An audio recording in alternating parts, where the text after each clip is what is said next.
जय श्री कृष्ण मित्रों, आपका स्वागत है आपकी अपने YouTube चैनल व्रत कथा प्रभास में। मित्रों, इस बार जो एकादशी 23 दिसंबर को पड़ रही है, वहाँ इस एकादशी में सबसे महान मुहूर्त त्रिस्पर्शा एकादशी पड़ रही है। मित्रों, त्रिस्पर्शा एकादशी का व्रत करने से 1000 एकादशी का व्रत का फल प्राप्त होता है। जो मनुष्य इस दिन एकादशी को रात में जागरण करता है, वह भगवान विष्णु के स्वरूप में लीन हो जाता है। यह महान व्रत संपूर्ण पाप राशियों का शमन करने वाला, महान दुखों का विनाशक और संपूर्ण कामनाओं का दाता है। इस 30 के उपवास से ब्रह्म हत्या जैसे महापाप भी नष्ट हो जाते हैं। 1000 अश्वमेध और 100 वाजपेयी यज्ञों का फल मिलता है। यह व्रत करने वाले पुरुष पितृकुल, मातृकुल तथा पत्नी कुल के सहित विष्णु लोक में प्रतिष्ठित होता है।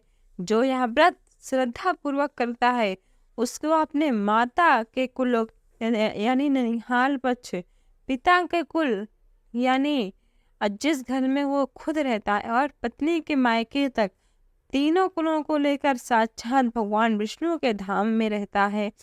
जिस वह 12 अक्षर मंत्र अर्थात ओम नमो भगवते वासुदेवाय का जप करते रहे।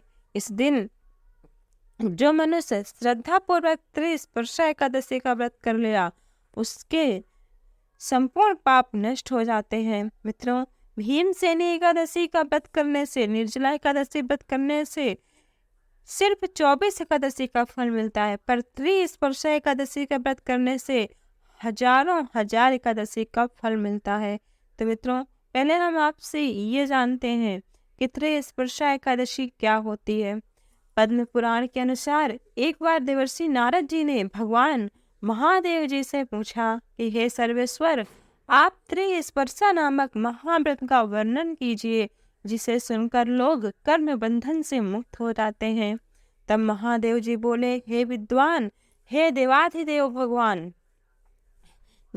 भगवान श्री विष्णु ने मोक्ष प्राप्ति के लिए इस व्रत की सृष्टि की है, इसलिए इसे वैष्णवी तिथि कहते हैं। एक बार भगवान माधव जी ने गंगा जी के पाप मुक्ति के बारे में पूछने पर बताया था कि जब एक ही दिन में एकादशी, द्वादशी तथा रात्र के अंतिम पहर में त्रयोदशी हो, तो उसे त्रिस्पर्शा समझना चाहिए। यह तिथि धर्म, अर्थ, काम और मोक्ष को देने वाली तथा 100 करोड़ तीर्थों से भी अधिक महत्वपूर्ण है।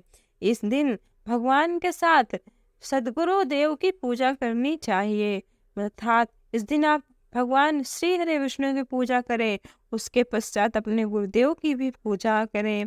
इस एकादशी का व्रत करने से हजारों एकादशी का फल प्राप्त होता है, तथा जो मनुष्य रात में भक्ति पूर्वक जागरण करता है, उसे भगवत धाम मोक्ष की प्राप्ति होती है।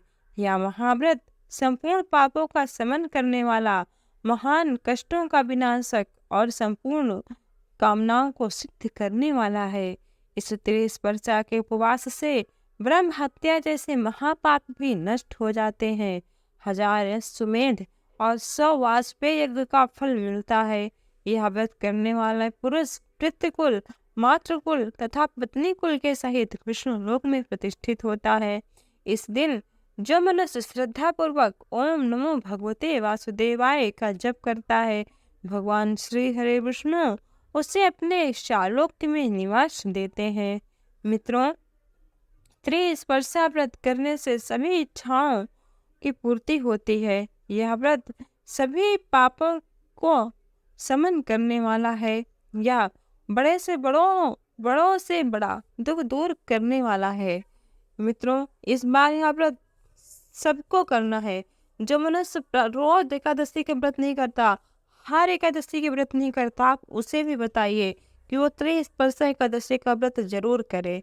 मित्रों, यह हमारे पद्म पुराण में कथा आती है कि एक बार यह व्रत सबसे पहले महादेव जी ने समुद्र मंथन के समय में देवताओं को बताया था, जिसमें तीनों तिथियों का स्पर्श एक ही दिन पर हो, उसे त्रिस्पर्शा एकादशी कहते हैं। जैसे सूर्योदय के समय एकादशी हो, दिन भर द्वादशी हो और रात्रि के अंतरिम पहर में त्रयोदशी हो। इसे इसका महासंयोग ही त्रयस्पर्शा एकादशी कहा जाता है और इस दिन त्रयस्पर्शा एकादशी का व्रत अवश्य करना चाहिए। इस व्रत के फल से जन्म कुंडली के बुरे योग और श्रापों से राहत मिलती है। यह व्रत सभी मनोकामनाओं को पूर्ण करने वाला है, सभी कर्म बंधनों से मुक्ति देने वाला तथा मोक्षदायक है। यह पितृ दोष को दूर करता है। जो त्रिस्पर्शा एकादशी का व्रत करता है वह अपने माता पिता और पत्नी तीनों के कुलों का उद्धार करता है। मित्रों, त्रिस्पर्शा एकादशी का व्रत अकेला ही सभी व्रतों के अनुष्ठानों का फल देने वाला है।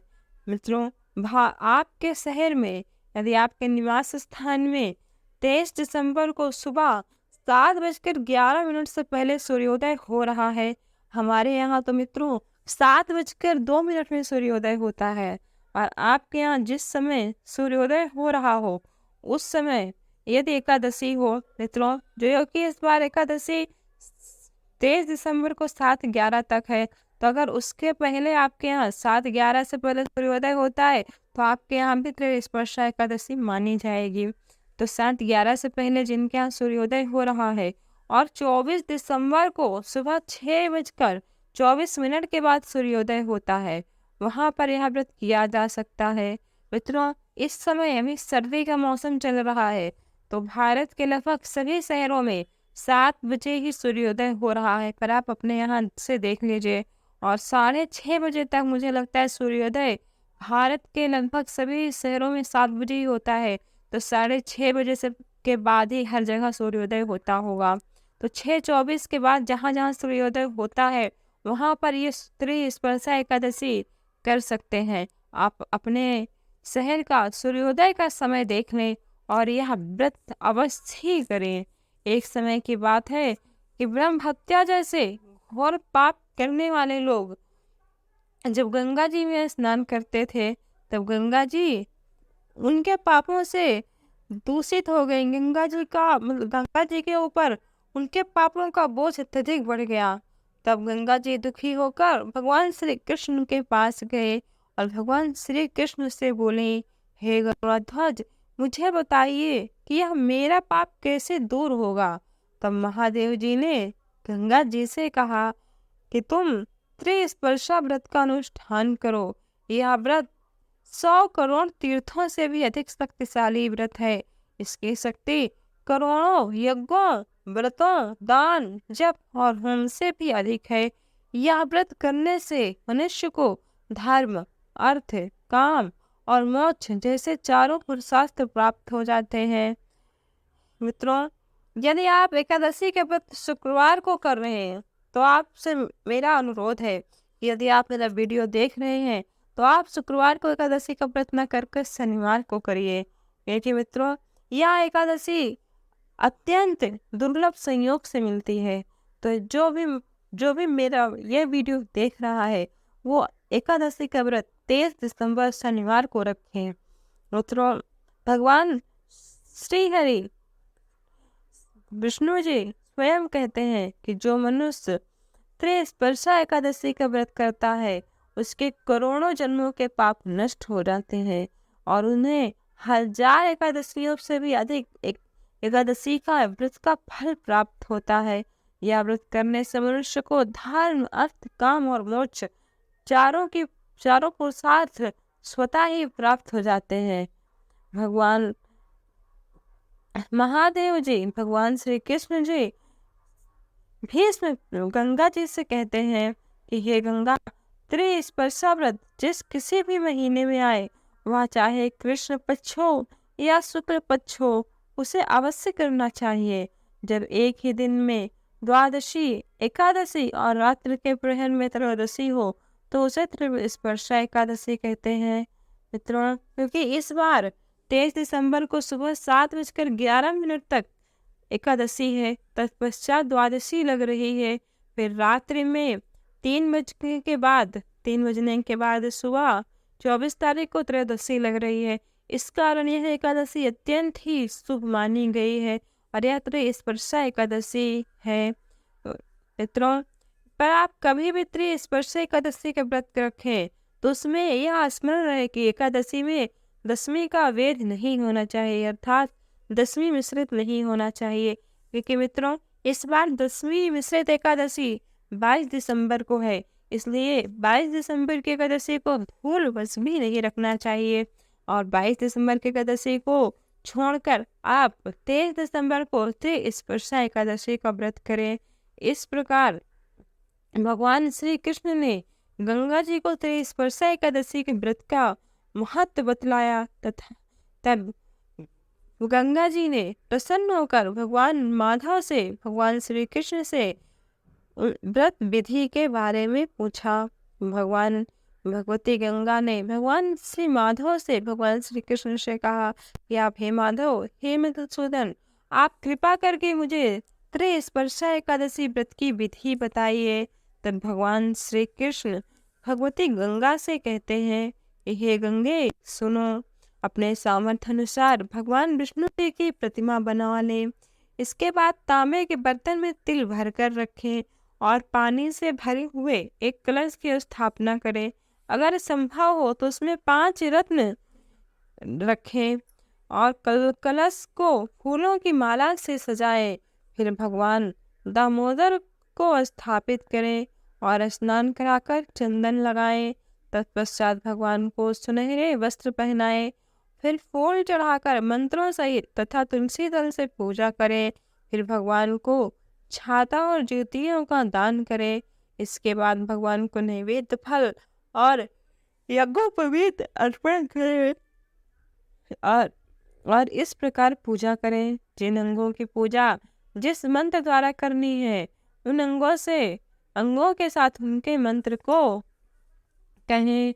मंत्र इस प्रकार है, दामोदराय नमः से चरणों की, माधवाय नमः से दोनों घुटनों की, काम प्रदाय नमः से गुहा भाग के, वामन मूर्तये नमः से कमर के, पद्मनाभाय नमः से नाभि के, विश्वमूर्ते नमः से पेट की, ज्ञान गम्माय नमः से हृदय के, वैकुंठ गामिने नमः से गले के, सहस्त्र बाहुवे नमः से बाजुओं के, योग रूपिणे नमः से आँखों के, सहस्त्र शीर्षणे नमः से सिर के, माधवाय नमः से सभी अंगों के को स्पर्श करें और पूजन करें और कम से कम 108 बार ओम नमो भगवते वासुदेवाय का जाप करें।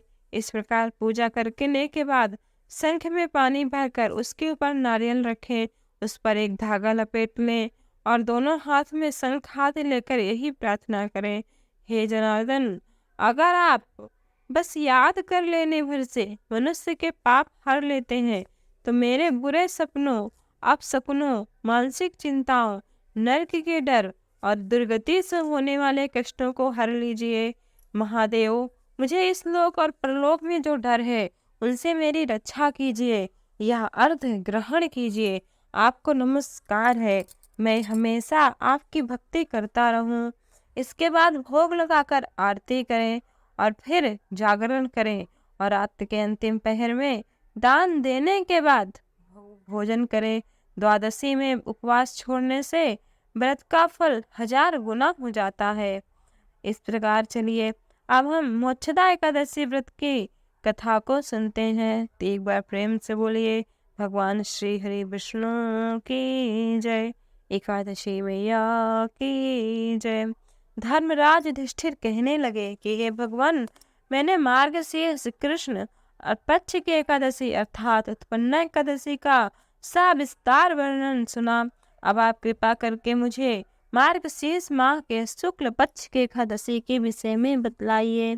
इस एकादशी का क्या नाम है तथा इसके व्रत का क्या विधान है, इसकी विधि क्या है, इसका व्रत करने से किस फल की प्राप्ति होती है, कृपया यह सब विधान पूर्वक कहिए।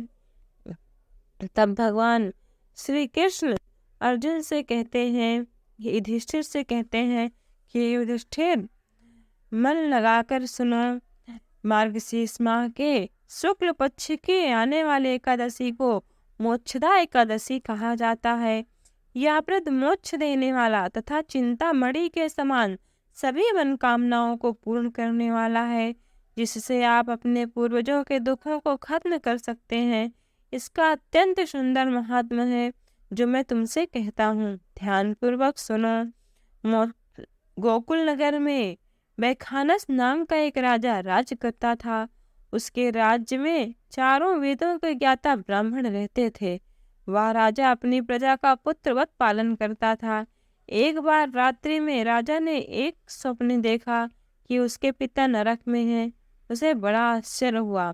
प्रातः वह विद्वान ब्राह्मणों के पास गया और अपना स्वप्न सुनाया और कहा कि मैंने अपने पिता को नरक में कष्ट उठाते हुए देखा है। उन्होंने मुझसे कहा कि हे पुत्र, मैं नरक में पड़ा हूँ, यहाँ से मुझे मुक्त कराओ। जब से मैंने ये वचन सुने हैं तब से मैं बहुत बेचैन हूँ। चित्त में बड़ी अशांति हो रही है। मुझे इस राज्य, धन, पुत्र, स्त्री आदि घोड़े आदि में कुछ भी नहीं प्रतीत होता। क्या करूँ? राजा ने कहा, हे ब्राह्मण देवताओं, इस दुख के कारण मेरा शरीर जल रहा है। अब आप कृपा करके कोई तप, दान, व्रत आदि उपाय बताइए जिससे मेरे पिता को मुक्ति मिल जाए। उस पुत्र का जीवन व्यर्थ है जो अपने माता पिता का उद्धार न कर सके। एक उत्तम पुत्र जो अपने माता पिता तथा पूर्वजों का उद्धार करता है, वह 1000 मूर्ख पुत्रों से अच्छा है। जैसे एक चंद्रमा सारे जगत में प्रकाश कर देता है, परंतु हजारों तारे नहीं कर सकते। ब्राह्मणों ने कहा, हे राजन, यहाँ पास ही भूत भविष्य वर्तमान के ज्ञाता पर्वत ऋषि का आश्रम है। आपकी समस्या का हल वो अवश्य ही करेंगे, अतः हमें उनके पास चलना चाहिए। इस प्रकार कहकर वो लोग पर्वत मुनि के आश्रम में जाते हैं। जब वो वहां से पर्वत मुनि के आश्रम पर गए तब उन्होंने वहां जाकर देखा कि उस आश्रम में अनेक शांत योगी और मुनि तपस्या कर रहे थे। उसी जगह पर्वत मुनि बैठे थे। राजा ने मुनि को साष्टांग दंडवत प्रणाम किया। मुनि ने राजा से सांगोपांग कुशल पूछे। राजा ने कहा कि हे महाराज, आपकी कृपा से मेरे राज्य में सब कुशल है, लेकिन मेरा चित्त अकस्मात अत्यंत अशांति रहती है। ऐसा सुनकर पर्वत मुनि ने आंखें बंद की और भूतल में विचार करने लगे। और फिर वो बोले कि हे राजन, मैंने योग के बल से तुम्हारे पिता को कुकर्मों को जान लिया है। उन्होंने पूर्व जन्म में कामातुर होकर एक पत्नी को रति दी, किंतु सौत के कहने पर दूसरी पत्नी को ऋतुदान मांगने पर भी नहीं दिया। उसी पाप के कारण तुम्हारे पिता को नरक में जाना पड़ा। तब राजा ने कहा कि इसका कोई उपाय बताइए। मुनि बोले, हे राजन, आप मार्गशीर्ष एकादशी का उपवास करें और उस उपवास के पुण्य को अपने पिता को संकल्प कर दें।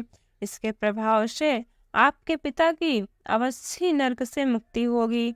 मुनि के ये वचन सुनकर राजा महल में आए और मुनि के कहे अनुसार कुटुंब सहित मोक्षदा एकादशी का व्रत किया। इसके उपवास का पुण्य उन्होंने अपने पिता को अर्पण कर दिया। इसके प्रभाव से उनके पिता को मुक्ति मिल गई और स्वर्ग में जाते हुए वो अपने पुत्र से कहने लगे कि हे पुत्र, तुम्हारा कल्याण हो, तुमने मुझे इस नरक से छुटकारा दिलाया है, अतः तुम हमेशा खुश रहो। इस प्रकार कहते हुए उनके पिता स्वर्ग को चले गए। मित्रों, मार्गशीर्ष मास की शुक्ल पक्ष की मोक्षदा एकादशी का जो व्रत करता है और यह परम पावन कथा को सुनता है, उसके संपूर्ण पाप उसी क्षण नष्ट हो जाते हैं। इस व्रत से बढ़कर मोक्ष देने वाला और कोई व्रत नहीं। मित्रों, इस बार मोक्षदा एकादशी में जो ये त्रिस्पर्शा योग बन रहा है, इसे अपने लिए आप एक भगवान द्वारा दिया गया विशेष उपहार समझिए और जितने भी आपके सगे संबंधी हैं उनके पास ये वीडियो अवश्य शेयर करिए और उनसे भी यह एकादशी का व्रत करने के लिए करें। मित्रों, यह इसी दिन मोक्षदा एकादशी के दिन ही गीता जयंती मनाई जाती है। साथ ही यह धनुर्मास की एकादशी कहलाती है, अतः इस एकादशी का महत्व कई गुना और अधिक बढ़ जाता है। इस दिन गीता का पाठ का अनुष्ठान प्रारंभ करें। अर्थात आप अपने मन में गीता जयंती के दिन ये संकल्प करें कि आप रोज 5 श्लोक गीता के, नहीं 5 तो 1 श्लोक या आधा श्लोक का आप नियमित पाठ अवश्य करेंगे तथा प्रतिदिन थोड़ी देर गीता का पाठ अवश्य करिए। ऐसा करने से भगवान श्री हरि और माता लक्ष्मी की विशेष कृपा आप पर बरसेगी। मित्रों, आप सभी को मोक्षदा एकादशी की हार्दिक शुभकामनाएं। इसके साथ ही मित्रों, अगर आपको ये वीडियो मेरा अच्छा लगा हो तो वीडियो को एक लाइक अवश्य करिए और अभी तक आप मेरे चैनल को सब्सक्राइब नहीं किए तो सब्सक्राइब करिए। जय श्री कृष्णा।